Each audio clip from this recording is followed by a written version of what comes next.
Film में गाना था कि राम तेरी गंगा मैली हो गई पापियों के पाप धोते धोते।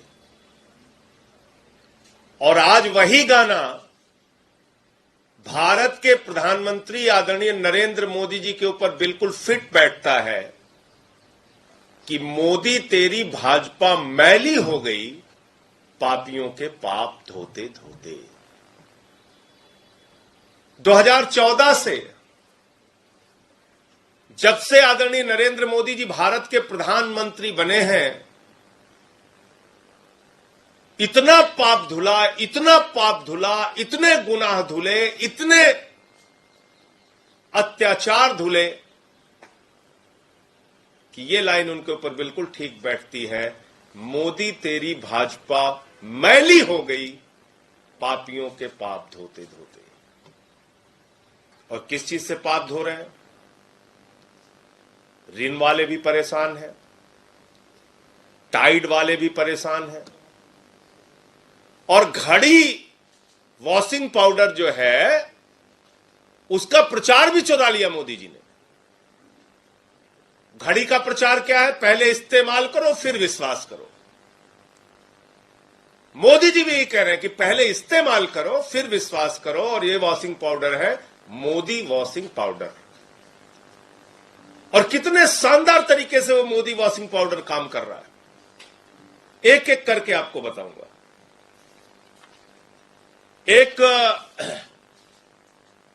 आसाम में वाटर घोटाला खुला था, और उस वाटर घोटाले की किसी और पार्टी ने नहीं, याद रखिएगा मेरी बात को, भारतीय जनता पार्टी ने वाटर घोटाले की बुकलेट जारी की थी, बाकायदा प्रेस कॉन्फ्रेंस किया था और कहा था हेमंत बिस्व शर्मा सबसे बड़ा धरती का भ्रष्टाचारी है, और आसाम में उसने वाटर घोटाला किया। ये मैंने नहीं कहा, बीजेपी वालों ने कहा।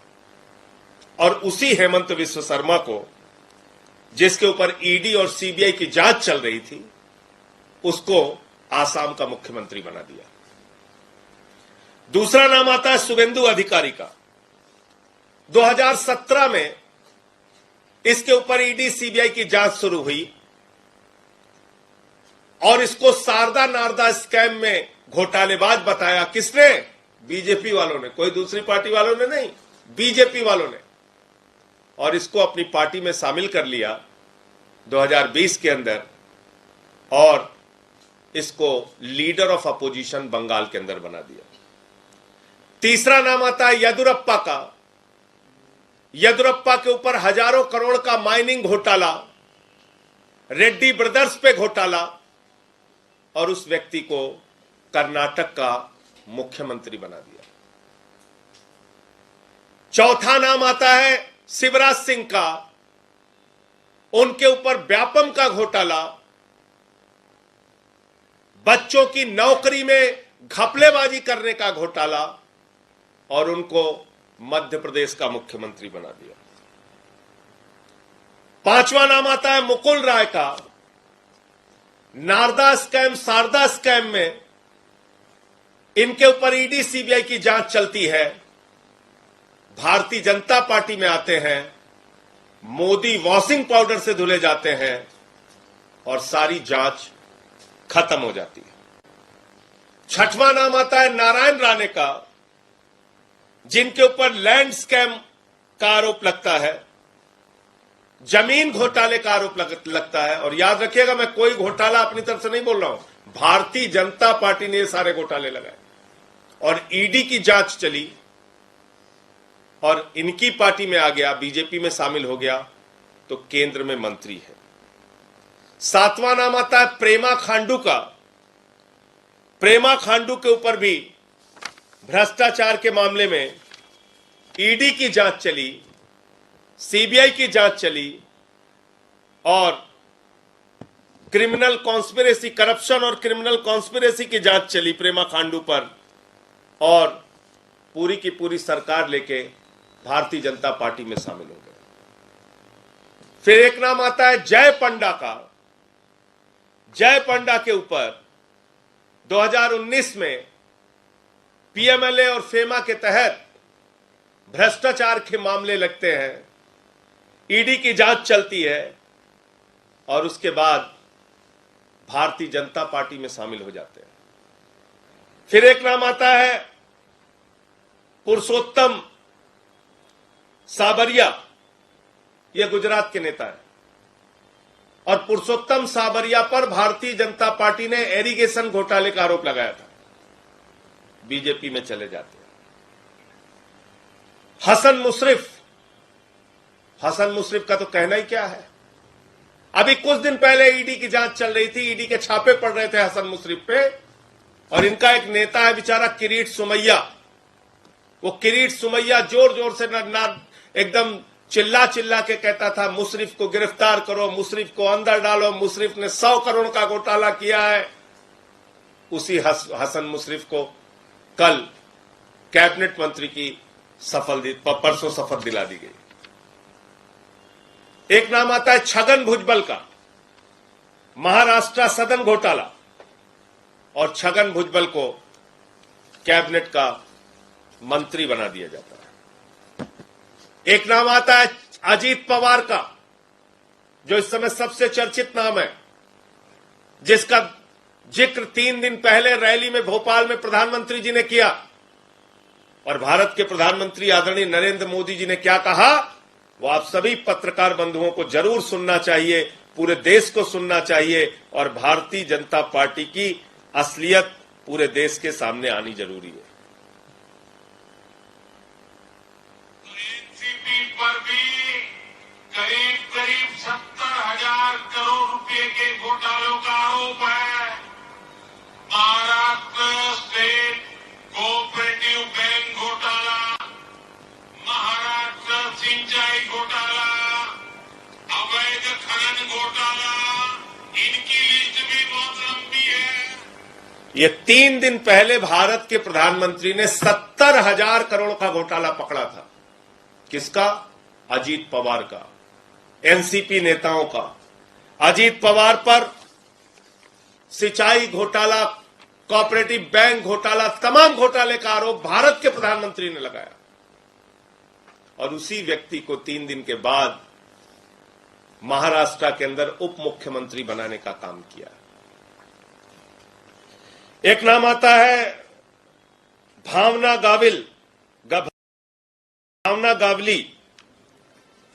गावली को शिवसेना ने शिंदे गुट का चीफ विप बना दिया पार्लियामेंट के अंदर। इनके ऊपर भी ईडी की जांच, 5 सम्मन किया था इनको ईडी ने इनको 5 सम्मन किया था, और ये इस समय शिंदे गुट की लोकसभा में चीफ विप है। एक नाम आता है प्रताप सरनायक का, और इनके ऊपर मनी लॉन्ड्रिंग का केस दर्ज किया था ईडी ने, और अभी ये शिंदे की शिवसेना में है। बाकी बहुत सारे नाम हैं। तो भारतीय जनता पार्टी का ये असली चाल चरित्र और चेहरा है। आदरणीय नरेंद्र मोदी जी ने भोपाल की रैली में जब कहा, ये मोदी की गारंटी है, एक एक भ्रष्टाचारी पर कार्रवाई करने की गारंटी है। 3 दिन के बाद वो नारा बदल गया। अब मोदी जी कह रहे हैं ये मोदी की गारंटी है, एक एक भ्रष्टाचारी को मंत्री बनाने की गारंटी है। तो पूरब से लेकर पश्चिम तक, उत्तर से लेकर दक्षिण तक, 14 से लेकर 23 तक मोदी वॉशिंग पाउडर की ऐसी बिक्री हो रही है, और इतना शानदार वॉशिंग पाउडर है, इसमें हत्या करो धुल जाएगा, लूट करो धुल जाएगा, बलात्कार करो धुल जाएगा, भ्रष्टाचार करो धुल जाएगा, पूरा देश लूट लो, मोदी वॉशिंग पाउडर से उसको बिल्कुल साफ सुथरा धुलकर पाक साफ कर दिया जाएगा। लेकिन पत्रकार बंधुओं से मैं एक बात जरूर कहना चाहूंगा कि अब अगर ईडी और सीबीआई की जांच किसी के ऊपर चले, तो आप मान लेना 2 भारतीय जनता पार्टी इस देश के अंदर चल रही है। एक भारतीय जनता पार्टी नरेंद्र मोदी, और एक Bharatiya Janata party ED CBI गुट। और इसका एक ही काम है, क्योंकि प्रधानमंत्री कोई हथियारबंद गुंडे तो रख नहीं सकते कि भाई कहे कि जाओ आप किसी विधायक को पकड़ के लाओ, किसी मंत्री को पकड़ के लाओ, गन पॉइंट पे उसको शामिल करा लो। तो उन्होंने एक जांच एजेंसी बनाई, ईडी, सीबीआई, और कहा कि विधायकों को तोड़ो, दलों को तोड़ो, लोकतंत्र को खत्म करो, संघीय ढांचे को खत्म करो। तो ईडी और सीबीआई से देश के अंदर दलों को तोड़ने और विधायकों को धमकाने का एक माध्यम बन गया है। आम आदमी पार्टी के बहादुर नेता मनीष सिसोदिया और सत्येंद्र जैन इनके आगे नहीं झुके, टूटे नहीं। बहुत कोशिश इन लोगों ने की दिल्ली के अंदर तोड़फोड़ करने की, सफल नहीं हुए भाजपाई। आम आदमी पार्टी और अरविंद केजरीवाल एक ऐसे नेता हैं, हम लोगों पर चाहे जितने मुकदमे करो, चाहे जितनी प्रताड़ना दो, आपने 45 विधायकों पे दिल्ली के अंदर मुकदमे लिखे, हमारा कोई विधायक नहीं टूटा। आपने हमारे मंत्रियों पे फर्जी मुकदमे लिखे, हमारा कोई मंत्री नहीं टूटा। 36 किलो वजन कम हो गया सत्येंद्र जैन का, इतनी प्रताड़ना आपने दी, लेकिन मजबूती से वो खड़े रहे। इसलिए ये मोदी वॉशिंग पाउडर ये दिल्ली में फेल हो जा रहा है। यहां पर कोई दागदार है नहीं, तो दाग धुलने की जरूरत है नहीं, तो इसलिए इस वॉशिंग पाउडर की यहां जरूरत नहीं पड़ रही। पूरे देश में मोदी वॉशिंग पाउडर से अपना काम प्रधानमंत्री जी, और ये चुनाव का मौका है, तो अब तो चुनावी बंपर ऑफर आया है मोदी वॉशिंग पाउडर का। चाहे जितना खरीदिए, चाहे जैसे पाप धुलवाइए। तो इसलिए कम से कम आज के बाद नैतिकता की, ईमानदारी की, भ्रष्टाचार के खिलाफ लड़ने की दुहाई देना प्रधानमंत्री को बंद करना चाहिए, वरना वो अब हंसी के पात्र बन गए हैं। उनके भक्त बेचारे 3-4 दिन से सदमे में हैं। जो लोग, किरीट सुमैया तो बेचारा छुपा छुपा फिर रहा है, वो लोग सदमे में हैं कि बताओ, जिन लोगों को गालियां दे रहे थे अब उन लोगों को गले लगाना पड़ेगा, जिन लोगों को गालियां दे रहे थे अब उनको लाइन में खड़े होकर माला पहनानी पड़ेगी, जिन लोगों से लड़ाई लड़ रहे थे अब उन्हीं लोगों के सामने लाइन में लगना पड़ेगा। तो मुझे ये बात कहनी थी। ईडी और सीबीआई के छापे इस देश में दलों और विधायकों को तोड़ने का माध्यम बन गया है, और महाराष्ट्र की घटना उसी का जीता जागता उदाहरण है। लेकिन एक बात मैं मोदी जी से कहना चाहता हूं कि मोदी जी, जब जब ऐसा खेल देश के अंदर हुआ है, जनता ने सबक सिखाया है, और महाराष्ट्र की जनता भी आपको सबक सिखाने का काम करेगी। सर, अनुराग ठाकुर ने दावा किया है कि एनसीपी वाले घटनाक्रम के बाद एक ट्रेंड सेट हो गया है और भी अपोजिशन पार्टियां एनडीए में शामिल हो सकती हैं। देखिए, अनुराग ठाकुर तो खैर छोटे नेता हैं। उनके जब प्रधानमंत्री नरेंद्र मोदी खुद ही ये बात कह रहे हैं चिल्ला चिल्ला के कि एक भी भ्रष्टाचारी नहीं छोड़ूंगा, हर भ्रष्टाचारी को बीजेपी में शामिल करूंगा, तो फिर वो ठीक ही कह रहे हैं कि जहां जिस पे भी होगा झूठे मुकदमे लिखो, किसी को भी फंसाओ, किसी के यहां ईडी भेजो, किसी के यहां सीबीआई भेजो, और दलों को तोड़ने का काम करो।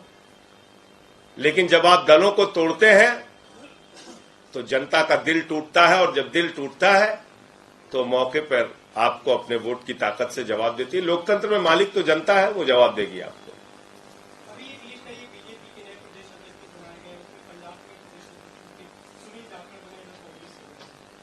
अच्छी बात है, अपनी पार्टी का विस्तार करें, सबको बनाएं, कहां किसको बना रहे हैं उनकी पार्टी का विषय। आपको लगता है कि आम आदमी पार्टी की 2 स्टेट में सरकारें हैं, अब पार्टी इमर्ज कर रही है, लेकिन आपकी पार्टी पे भी दोबारा निशाना साधने की कोशिश की जा सकती है? आपने कुछ महीने पहले तो आरोप लगाया ही था, क्या आगे भी आपको लगता है कि आप पर भी इस तरह की कोशिशें हो सकती हैं? देखिए, जब हम कह रहे थे तो आप लोग हमारी बात नहीं मान रहे थे। ये पूरे देश में यही धंधा कर रहे हैं। 2014 से ये वॉशिंग पाउडर जब से आया है, मोदी वॉशिंग पाउडर, इसका काम ही यही है। अब यहां दिल्ली में दिक्कत यह है, यहां कोई दागदार है ही नहीं है, यहां किसी पे कोई मामला है ही नहीं है। झूठे मामले लगाकर जिन लोगों को दबाने की कोशिश कर रहे हैं वो दब जा रहे हैं, यहां कोई दब भी नहीं रहा इनसे। तो इसलिए दिल्ली में इनका प्रयोग फेल हो गया। और उसी हताशा में इन्होंने हमारे शिक्षा मंत्री को जेल में डाल दिया, हमारे स्वास्थ्य मंत्री को जेल में डाल दिया, तो यहां अपने हथकंडे अपना रहे हैं। आपका कुछ सवाल? भारतीय जनता पार्टी की जो प्रवक्ता है गौरव भाटिया, उन्होंने एक प्रेस कॉन्फ्रेंस की थी रेल वाले मामले में, सुप्रीम कोर्ट में भी आया था, उसे लेकर आपका क्या कहना है? देखिए, ऐसा है कि गौरव भाटिया, भारतीय जनता पार्टी, उनके नेता, उनको अपने गिरेबान में झांककर पहले देखना चाहिए। डेवलपमेंट के काम हमारी सरकार की प्राथमिकता में है। शिक्षा पे, स्वास्थ्य पे, बिजली पे, पानी पे, सड़क पे, जितना भी हमको काम करना हो रहा है हम कर रहे हैं। तो हम अपनी प्राथमिकताओं के हिसाब से कहां हमारा बजट लगना है, नहीं लगना है, वो हम तय करेंगे और इसके बारे में सरकार जवाब देगी न्यायालय को। भ्रष्टाचार का जिक्र भाजपा ही कर रहे हैं। भाजपाई अब कम से कम भ्रष्टाचार के बारे में ना बोले तो अच्छा है। अली बाबा और 40 चोर की सरकार इस देश के अंदर चल रही है, पूरे देश ने देख लिया। और ये वो मोदी वॉशिंग पाउडर है, पहले इस्तेमाल करो फिर विश्वास करो। और नीचे लिखा हुआ है, हत्या का पाप धुलवाना है, लूट का पाप धुलवाना है, बलात्कार का पाप धुलवाना है, भ्रष्टाचार का पाप धुलवाना है। सारे पाप धुलने की गारंटी, चुटकियों में सारे पाप धुले, मोदी वॉशिंग पाउडर। इसलिए भाजपाइयों को अब कम से कम भ्रष्टाचार के बारे में बोलने का हक नहीं है। उनको सारे लोगों की फोटो अपने गले में टांग कर टहलना चाहिए। पूरब से लेकर पश्चिम तक, उत्तर से लेकर दक्षिण तक मैंने बता दिया सारे नाम। इनकी सबकी फोटो अपने घर में लगाओ भाजपाइयों, एक एक कार्यकर्ता अपने घर में लगा के इनको रोज माला पहनाया करे। ये सारे तुम्हारे लिए आदरणीय है। येदियुरप्पा हो, हेमंत विश्व शर्मा हो, अजीत पवार, इनको माला पहनाओ, ज्यादा बातें मत करो। अब तुम पूरे देश के सामने बेनकाब हो चुके हो। कांग्रेस पर भगवंत मान साहब का बयान आया है, तो चर्चा हो रही है कि क्या वो पार्टी के स्टैंड से अलग जा रहे हैं? नहीं, भगवंत मान जी का बयान मैंने सुना। उन्होंने भी कहा सभी समुदाय, सभी वर्गों से बातचीत करनी चाहिए। यही तो आम आदमी पार्टी कह रही है। सभी वर्गों, सभी समुदायों से आप बातचीत करिए। आपकी मंशा ही नहीं है यूसीसी लाने की। मोदी जी की सरकार 9 साल तक भांग खा के सो रही थी, अचानक 10 महीने रह गया तो कह रहे हैं यूसीसी यूसीसी यूसीसी। अरे भैया, ये यूसीसी यूसीसी नहीं है, ये है टमाटर के महंगे दाम से ध्यान हटाना है, मणिपुर में हो रही हिंसा से ध्यान हटाना है, 18 करोड़ नौकरी देने के सवाल से ध्यान हटाना है, 2022 15 अगस्त तक पक्का मकान देने के वादे से ध्यान हटाना है, काला धन और 15 लाख के वादे से ध्यान। तो इसलिए असली मुद्दों से ध्यान हटाना है, इसलिए ये फालतू की बातें कर रहे हैं। मैं तो पहले दिन से कह रहा हूं, अभी मैंने भगवंत मान जी को भी सुना। आनंद मैरिज एक्ट में सिखों की अपनी परंपराएं हैं, उनके हिसाब से सिख समुदाय के लोगों को अलग तरह के अधिकार मिले हुए हैं।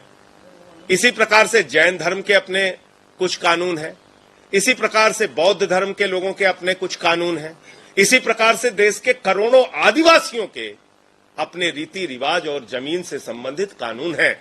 भारतीय जनता पार्टी आदिवासियों और दलितों से नफरत करती है। और ये बात मैं इसलिए कह रहा हूं कि देश की राजधानी तो दिल्ली है, भारतीय जनता पार्टी की राजधानी नागपुर है। और वो नागपुर के प्रमुख कह चुके हैं इस देश में दलितों, पिछड़ों और आदिवासियों का आरक्षण खत्म होना चाहिए। तो ये यूसीसी नहीं है, ये देश के आदिवासियों, दलितों और पिछड़ों का आरक्षण खत्म करने की शुरुआत है। कल को आप एक देश एक कानून के नाम पे कहेंगे आरक्षण खत्म, सब समान। अरे भाई, जो लोग इस देश के अंदर सामाजिक आर्थिक रूप से पिछड़े हैं, उनको आरक्षण की व्यवस्था है इस देश में। अब क्या करोगे? आदिवासियों की जमीन से संबंधित बहुत सारे कानून हैं, 371 में नॉर्थ ईस्ट के अंदर अपने कानून है। तो अब क्या करोगे? उनसे बातचीत की आपने? आपका खुद का दल एनडीपीपी, जिसके समर्थन में आप सरकार में है, नागालैंड के अंदर बैठे हैं, 5 मंत्री हैं बीजेपी के, इस्तीफा दिया उन्होंने। मेघालय में इनके मंत्री बैठे हुए हैं बीजेपी के, संगमा ने विरोध कर दिया यूसीसी का, इस्तीफा दिया बीजेपी के मंत्रियों ने। मिजोरम की सरकार ने विरोध कर दिया। तो इसलिए कोई तैयारी नहीं है, कोई सोच नहीं है, खाली दिन रात चिल्लाते हैं, कहते हैं गोवा का यूसीसी लागू करना है, गोवा का। अरे भैया, गोवा का यूसीसी पढ़ा है आपने? गोवा की यूसीसी में लिखा है एक हिंदू महिला को अगर बेटा नहीं होता तो तो पति को दूसरी शादी करने का अधिकार है।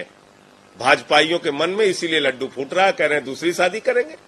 बताइए आप, अगर ऐसा कानून पास करोगे पार्लियामेंट के अंदर तो तुम्हारी पत्नियां बेलन लेके दौड़ा लेंगी भाजपाइयों। ऐसे चक्कर में मत पड़ो। दूसरी शादी के नाम पे लड्डू फूट रहा है तुम्हारे मन में, कह रहे हो गोवा की तरह हम भी दूसरी शादी करेंगे। वाह भाई वाह, गजब का खेल है। और हिंदू अनडिवाइडेड फैमिली का एक्ट है। मैं इस देश के करोड़ों हिंदू भाइयों को भी बताना चाहता हूं, उस एक्ट में क्या लिखा हुआ है। हिंदू अनडिवाइडेड फैमिली के एक्ट में इनकम टैक्स के अंदर राहत मिलती है सिर्फ हिंदू परिवारों को, सिख और ईसाई और मुस्लिम परिवारों को नहीं मिलती है। तो हमारे जो वो अधिकार हैं हिंदुओं के, उसका क्या करोगे? तो बस कुछ नहीं, एक सुर्रा छोड़ दिया, बस चलो ठीक है। तो इसलिए ये सब चालबाजियां मोदी जी की पूरा देश समझ रहा है। देश के लिए कुछ करना है नहीं, खाली कराना है झगड़े, लड़ाई। मणिपुर के हिंसा पे बोलना नहीं है, मेट्रो में घूमना है, अमेरिका की सैर करना है, इससे ज्यादा कुछ आता नहीं आप लोगों को। तो ये भारतीय झगड़ा पार्टी है, इससे सावधान रहिए सब लोग। पूरे देश में झगड़ा कराने का काम ये लोग कर रहे हैं।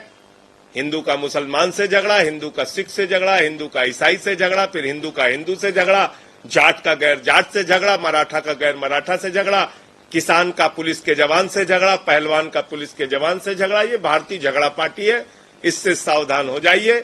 और मैंने आपको बताया चुनावी मौका है, बम्पर ऑफर आया है, जितने भी पाप धुलवाने हैं मोदी वॉशिंग पाउडर मौजूद है। धन्यवाद।